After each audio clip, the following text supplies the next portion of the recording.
Hey everyone, welcome to Founders Live Conversations. I'm Nick Hughes. I'm the founder and CEO of Founders Live, and this is Founders Live Conversations. And this is actually a unique episode that we're putting on, that we're recording with a very special guest.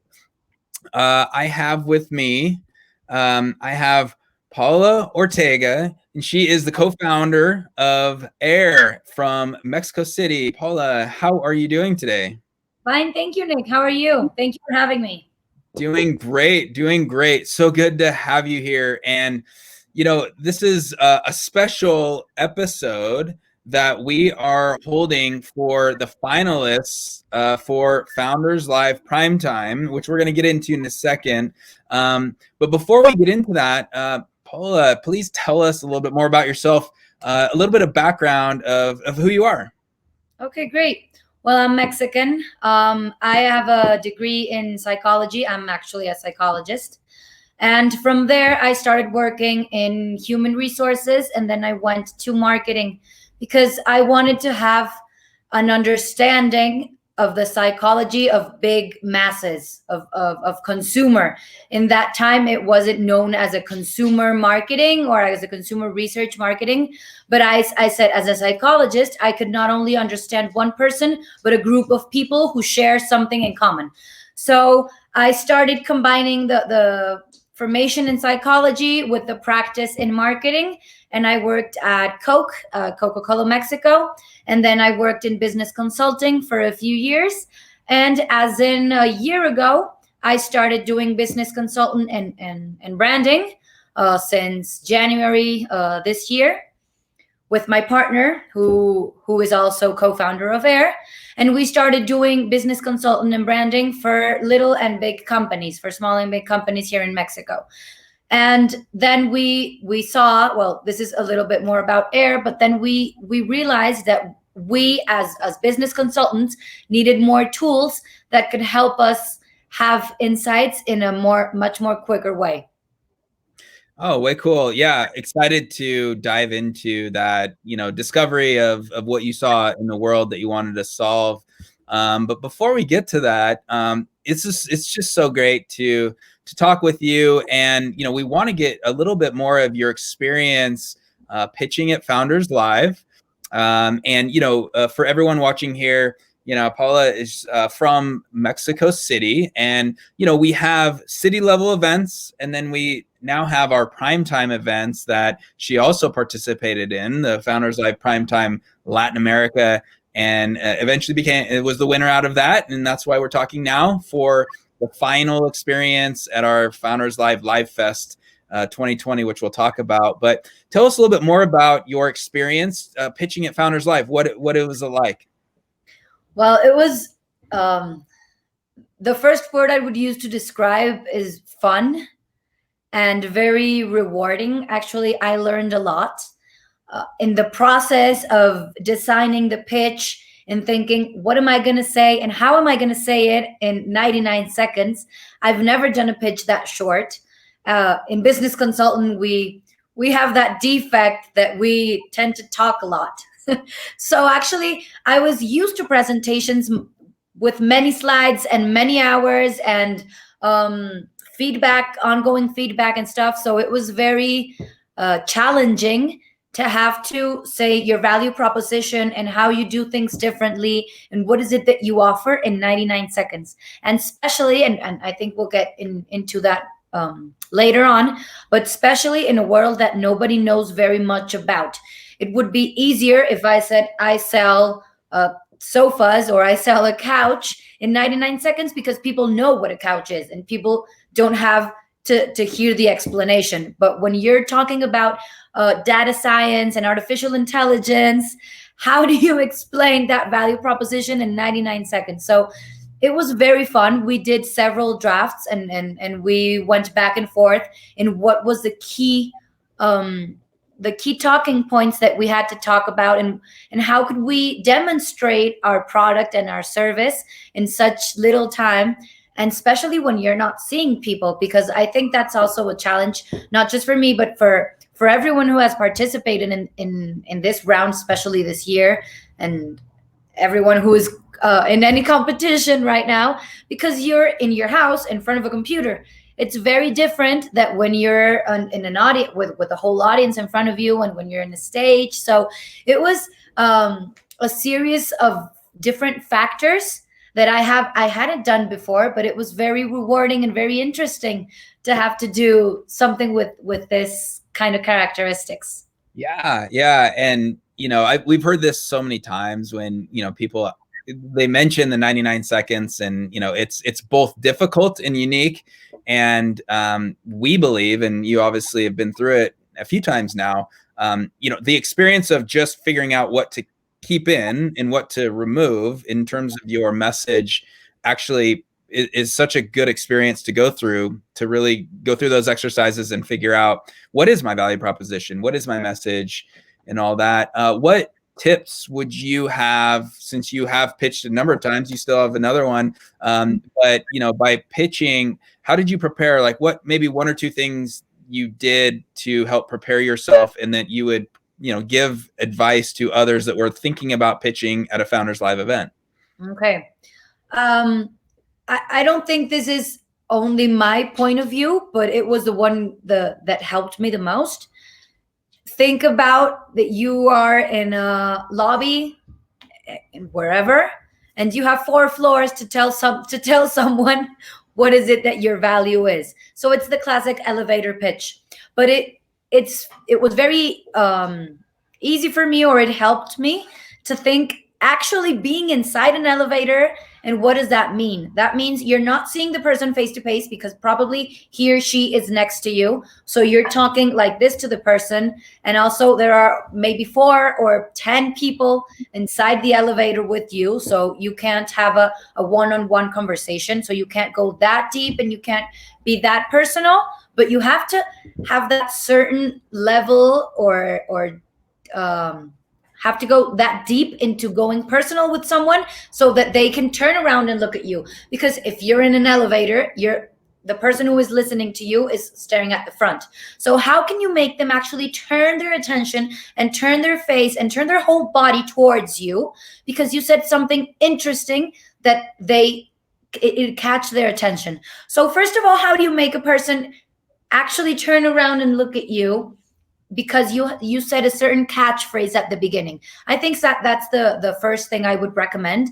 What is it, that first sentence or statement that you have to give, so that you gain someone else's attention? Because they can listen to you, but for them to be in an elevator and actually turn around and listen to you and enter a conversation with you, you have to say something very catchy for them to turn around.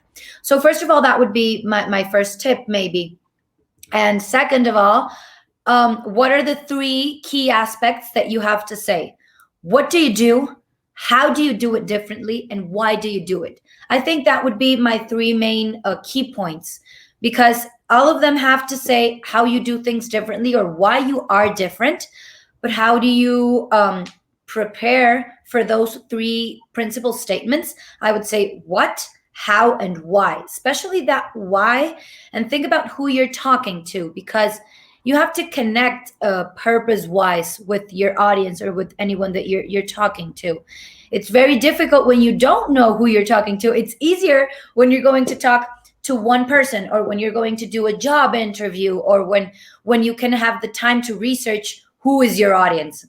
Because if I know I'm going to say an example, but if I know I'm going to a company who is super eco-friendly and who has a lot of sustainability efforts and policies and stuff, well, maybe I can of course prepare my speech so that I can connect with the sustainable part or the eco-friendly part. Or if that person loves sports, I don't know, if you're going to a job interview and you know that the person who's going to interview you loves baseball and is a Yankee fan, so maybe you can throw in or pitch in a baseball comment or something, so that you can gain empathy with that person.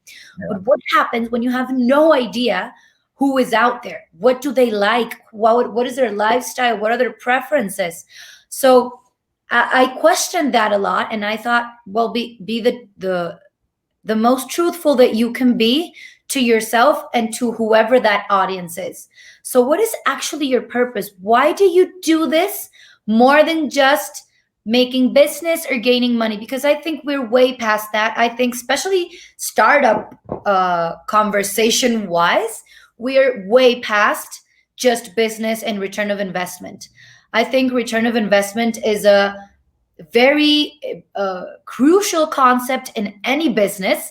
Even though if it's social or not, you have to have a return of investment, because if you don't, you can't sustain that business. Yeah. But that's very 80s. If we're talking about 2020, you have to have a purpose more than just making money. So I think that's where you have to dig deep, sorry, inside of you and inside your company, and start thinking, why is that I'm doing this? And that's what I think you have to share with the people you're talking to. That's great advice. That's great thoughts. And I would definitely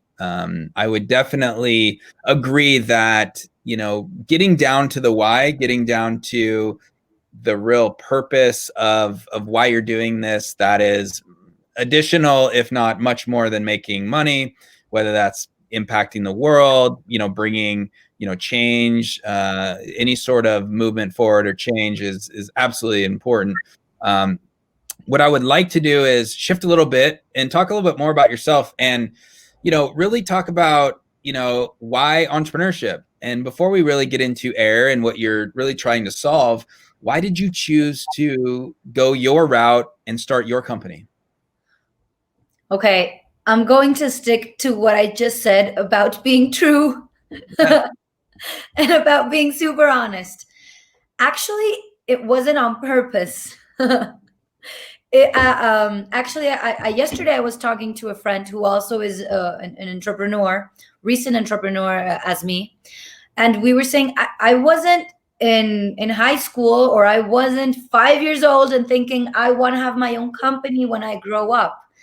That wasn't the thought I had. I was actually very proud, and I am very proud to work in companies such as Coke. And I always saw myself being in a good position, in a great company, in a worldwide company that could have an impact, but who already had their own sets of values and visions and principles and stuff.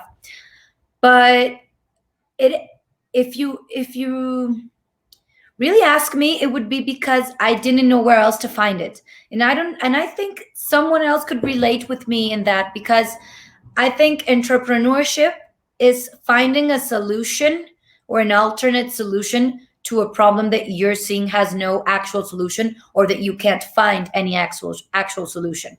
So I was doing business consultancy, and then I thought, well, since COVID, I needed to have answers about what people needed in a much more quicker way. Because if I go to a company, a prospective client, and I tell them, great, I'm going to tell you what to do with your people and with your organization, but it's going to take me 6 months. I'm going to talk to 50 people inside your company. I'm going to go back. I'm going to go to my office and segment and analyze and do clusters and take out insights. And then I'm going to do a report, and I'm going to show it to you in 6 months. Okay, great. And my client was going to say, I don't have 6 months. I don't have 6 weeks. So I thought, how else can I give value to my clients, or how can I solve this problem that I'm seeing that I need this tool? So this is why entrepreneurship, this is why I did it myself. It was because I couldn't find any other way to solve the problem I had at that moment. Yeah.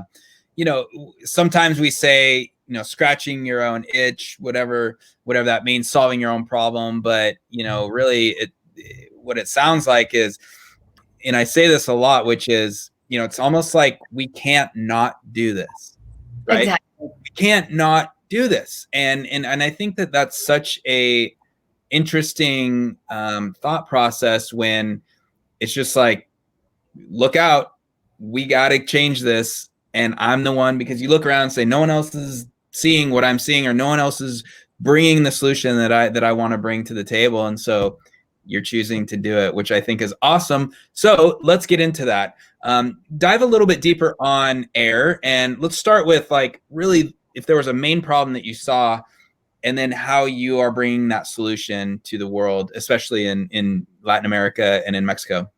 Okay, great.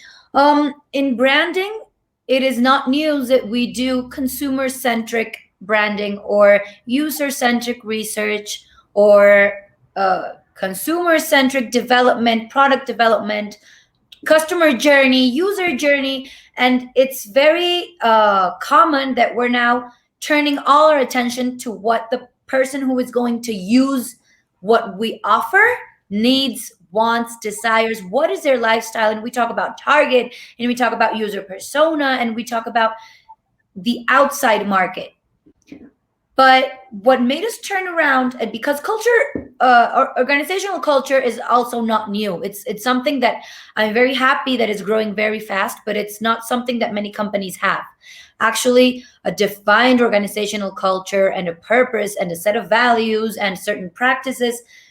We admire companies such as Google or Facebook or Airbnb that they have it. But what happens to companies who we are not them? What happens outside the big four or the big 10 or even the big 15? What happens with all the rest of them? Well, we're looking what the consumer wants. We're trying to understand our target, and we're trying to see the different archetypes and the different profiles, segmenting depending on their needs and depending on their drivers and their barriers and why do they buy and what. Okay, great. What happens with the other audience? What happens with the people who actually are working daily, 8 hours, 10 hours, 24 hours to get to that consumer what they need? What do they want? What do they need? What are their motivators? What are their needs? Because it's if I see it as a car. Most of us, I don't know about cars. I declare myself incompetent to talk about cars, but I think that's why I can use it as an example.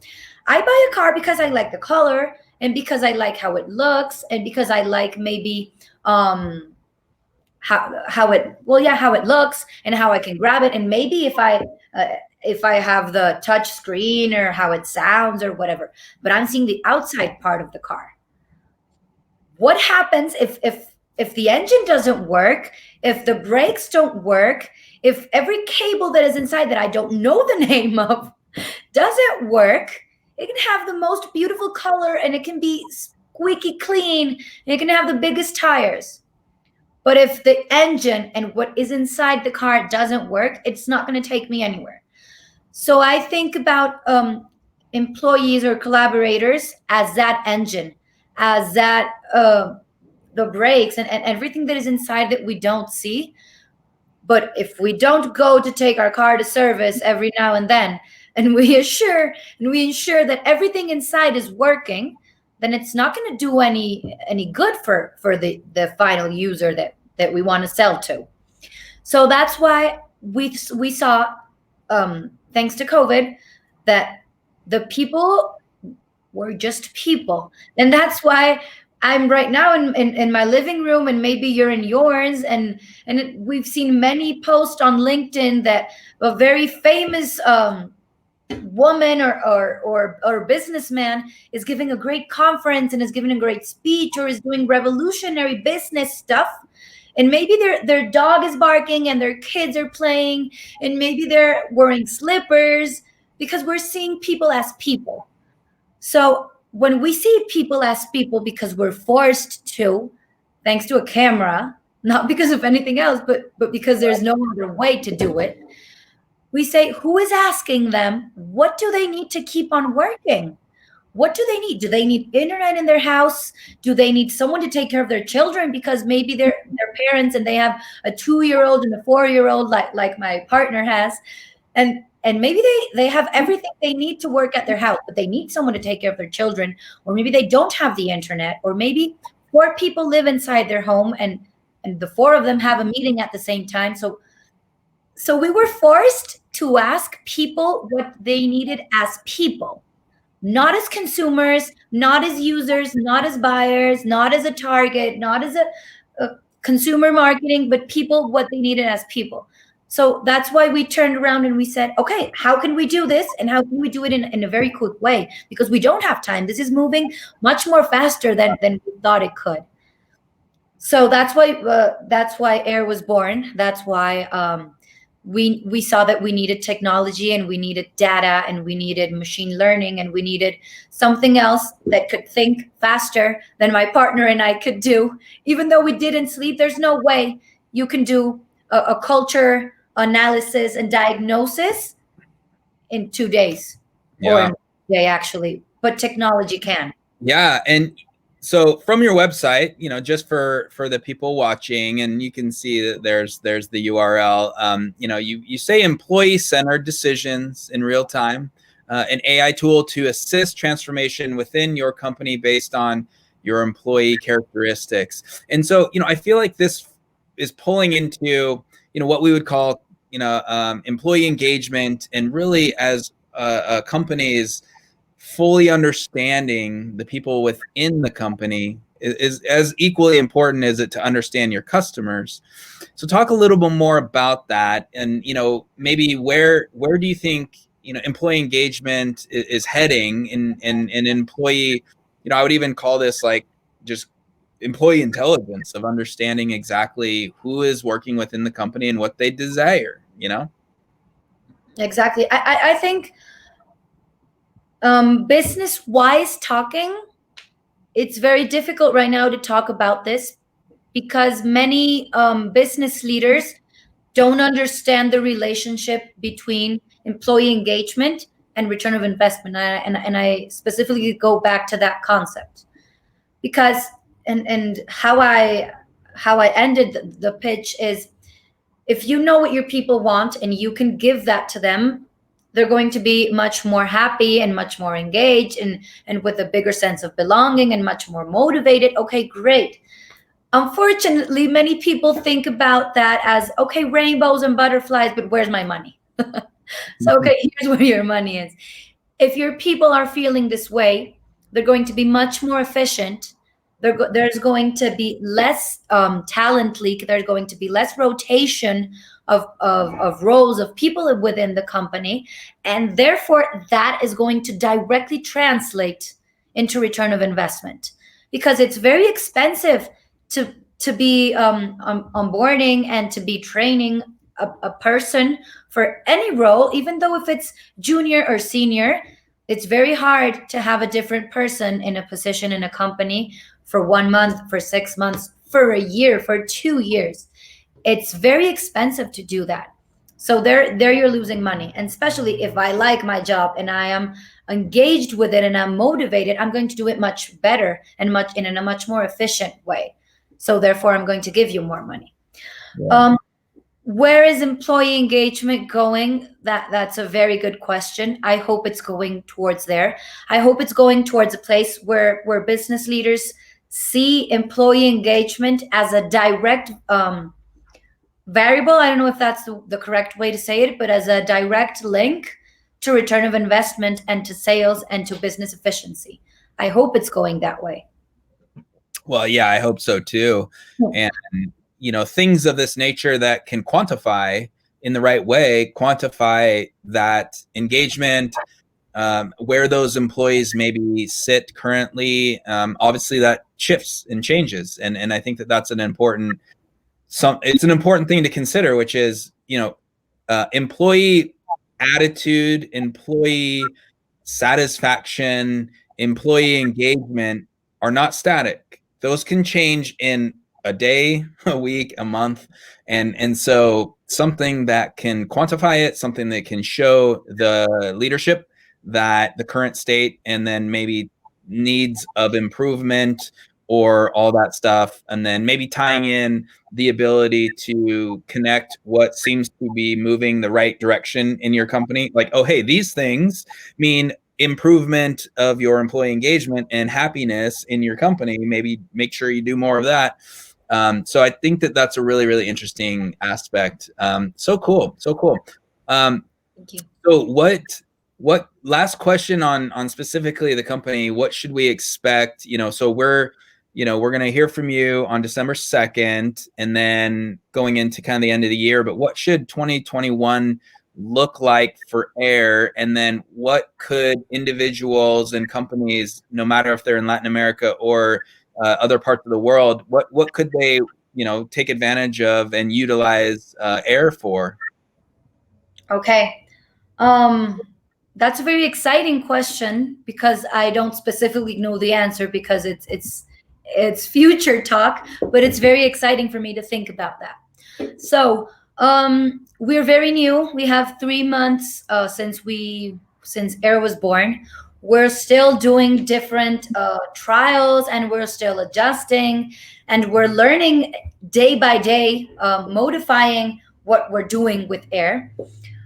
But we're closing this year, and we're closing this year and starting Air with a huge company as a potential client that is very interested in understanding their people and in using our technology and in using our experience for understanding their employees, not because of COVID, not because of any pandemic changes, but because the company per se is going to do a very global important change, or a very important change global wise.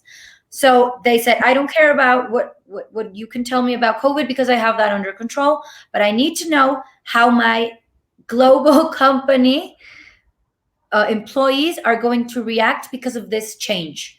So we have this potential client, and we are very excited to work on this personalized custom survey for them to understand this. So I think, and I'm very optimistic that if this client is happy with what Air can offer and with what Air can tell them about what their people need in different countries. Actually, they're asking for a survey in 3 different languages, when we were just thinking about Mexico, and we were thinking about small companies, and then this huge monster came to us and said, hey, can you do it in 3 languages and for 5 countries?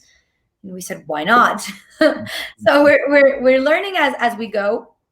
And this would be a very great way to end this year and start next year.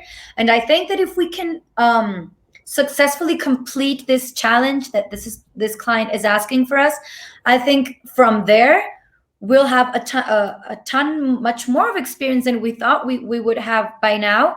And then if this big brand says, I work with Air, I think it would be a great credential and a great testimony for us to sell to many other companies, especially because we're talking about customized surveys. We have 3 different types of surveys. We have the one that says, this is the basic one, and this is the one that we recommend when you have any change in your organization, and you can say, I don't want to think about anything, I just want to click and buy that one. Or you can select like Legos, the ones that you want from the modules of that survey.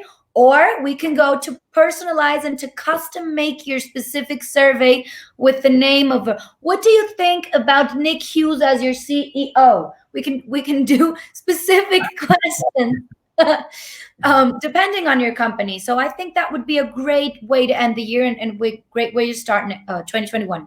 Oh, that sounds exciting. Excited to see and hear, more from Air and you, and how you roll that out. Last question for you is really, let's go with a little bit of advice as a founder. And sounds like, this is earlier in your journey, but let's go back, maybe to the Paola that was just starting out and, just like really getting going. And someone that is even just thinking about starting their company and wanting to launch their own startup. What one piece of advice that you feel has really impacted you, that maybe you even think about a lot, what would you share with that individual? I would say it's not what you think it's going to be, whatever that means. If you thought it was going to be easy, then it's going to be hard. If you thought it was going to be hard, then it's going to be easy. If you thought you had a great relationship with your partner and therefore you were never going to have any discussion, that's not going to happen. I would say don't write in rock what you think you know, but be sure you have it written on a paper next to you. Why?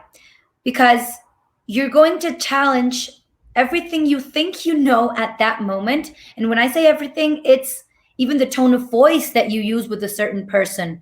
Even it's the hours that you're going to sleep, or that you're going to dedicate, or that you're not going to dedicate, because it's your own decisions.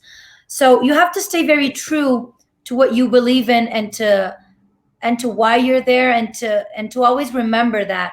I had a friend who's a doctor right now in Germany, And he told me that his first day in medical school, he wrote on a post-it why he wanted to be a doctor.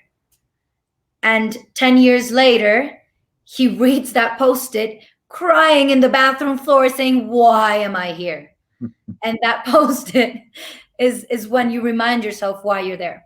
But be sure to not stick so strictly to what you think is the right way to do stuff, because it's going to be very hard for you to do them exactly that way. You're going to have to listen to other opinions. You're going to have strong conversations. You're going to have to know how to manage those conversations.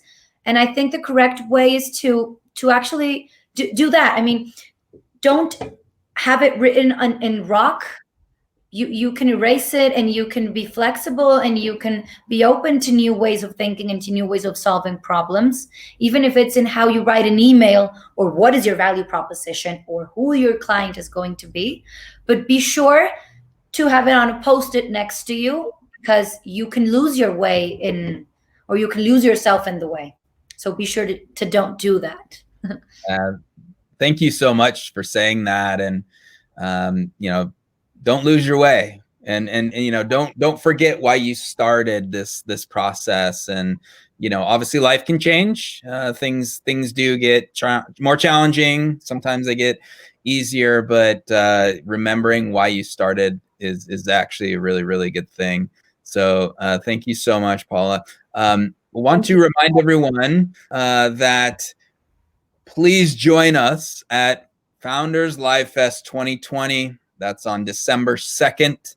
That's a Wednesday, December 2nd. Paola is one of the 5 presenters that is the finalist from our Founders Live Primetime. She's representing the country of Mexico. So exciting on this. And Paola, I'll give you the last word on this. Thank you very much, Nick. Thank you for your time. Well, you're welcome. Thank you. And for everyone listening, thank you for, just spending the time with us, hearing more about AIR and the talented people coming out of the country of Mexico. So for everyone, this has been Founders Live Conversations. We tell unique and inspiring stories of entrepreneurship from many people around the world, and really excited. Keep listening. We have a number of different interviews with the finalists coming down the line. And so everyone, make sure you get your ticket for Founders Live Fest 2020. Check that out. And for everyone, just stay healthy and stay safe. Bye, guys. Thank you very much. See you on December 2nd.